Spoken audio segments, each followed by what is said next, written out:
Assalamualaikum warahmatullahi wabarakatuh. Perkenalkan, nama saya Alvin Saputra dengan NIM 19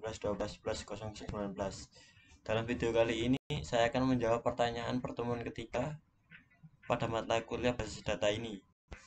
Untuk pertanyaannya adalah, jelaskan terkait DBMS dan arsitektur ANSI X3 Sparse.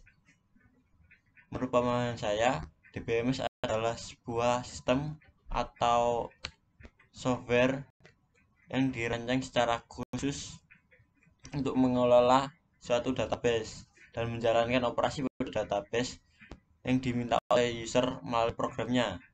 Jadi DBMS ini merupakan sebuah jembatan antara user yang melalui programnya dengan database. Dan agar sebuah instruksi dari program dapat diproses DBMS, maka harus menggunakan bahasa database dalam programnya yang sesuai. Dan untuk macamnya, DBMS terdiri dari berbagai macam, dari berbagai vendor seperti MySQL, Oracle, Firebase, MS Access, dan lain sebagainya. Jadi kurang lebih seperti itu pemahaman saya tentang DBMS.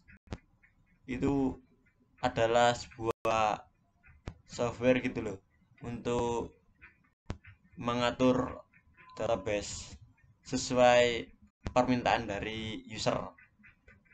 Dan untuk arsitektur database ANSI X3 Sparse, menurut pemahaman saya, ini adalah arsitektur database yang diciptakan tahun 1971 oleh DBTG, Database Text Group, yang ditujukan pada Codasil atau Conference on Data System and Languages. Arsitektur ini merupakan arsitektur komersial database yang berisi tentang kebutuhan-kebutuhan user terhadap data yang ada di dalam database. Dalam arsitektur ini terdapat 3 level pandangan terhadap kebutuhan data dalam database. Yang pertama adalah external level. Pada level ini berisi pandangan user terhadap database. Level ini menggambarkan pandangan user secara real untuk data yang relevan. Cara pandang secara eksternal ini berisi tentang entitas, atribut, dan hubungan antar entitas yang diperlukan saja. Saya contohkan itu dari semisal database data mahasiswa. Itu dari record yang pertama itu ada mahasiswa yang ke-1, itu ada namanya, ada NIM-nya. Jadi itu ada entitas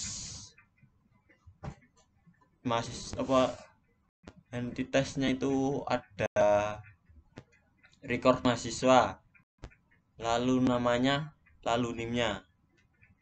Itu memiliki atribut juga setiap entitasnya.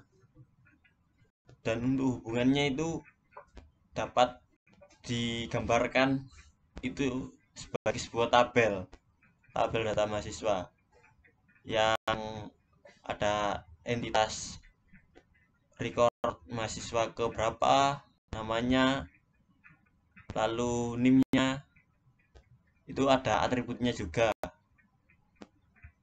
Dan untuk level kedua yaitu konseptual level, pada level ini merupakan gambaran secara logikal terhadap basis database. Level ini menggambarkan data yang disimpan dalam database dan hubungan antar datanya, seperti semua entitas beserta atribut dan hubungannya. Dan di sini juga berisi batasan data, informasi semantik tentang data, keamanan dan integrasi informasi. Dan semua pandangan pada level eksternal harus terdapat dalam level konseptual atau dapat diturunkan dari data yang ada. Dan deskripsi atribut dalam level konseptual ini tanpa memperhatikan besarnya penyimpanan dalam ukuran byte.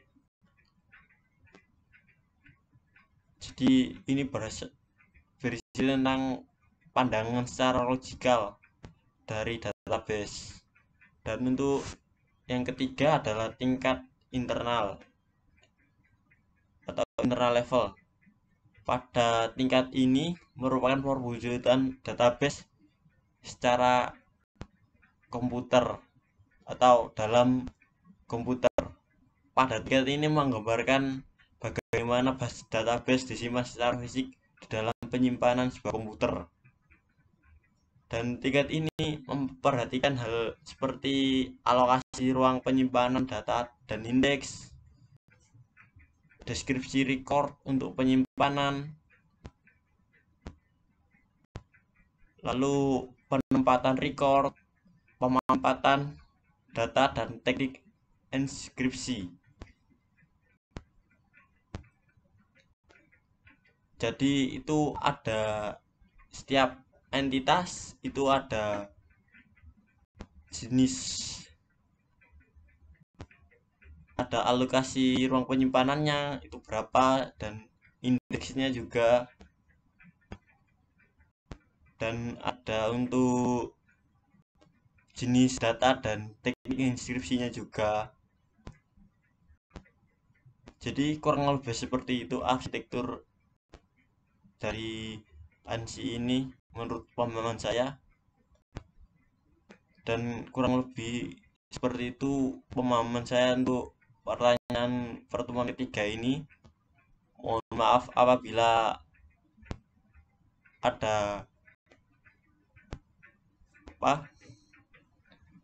apa-apa yang masih membingungkan, karena saya menjawab sesuai pemahaman saya. Jadi intinya DBMS itu adalah sebuah software untuk pengelolaan database, dan arsitektur database ANSI X3 Sparse ini menurut saya itu adalah arsitektur dari database untuk penggambaran dari pandangan pengguna terhadap sebuah database agar memudahkan kita dalam penggunaan database-nya. Jadi kurang lebih seperti itu. Mohon maaf apabila perkataan saya masih kurang jelas, dan terima kasih. Wassalamualaikum warahmatullahi wabarakatuh.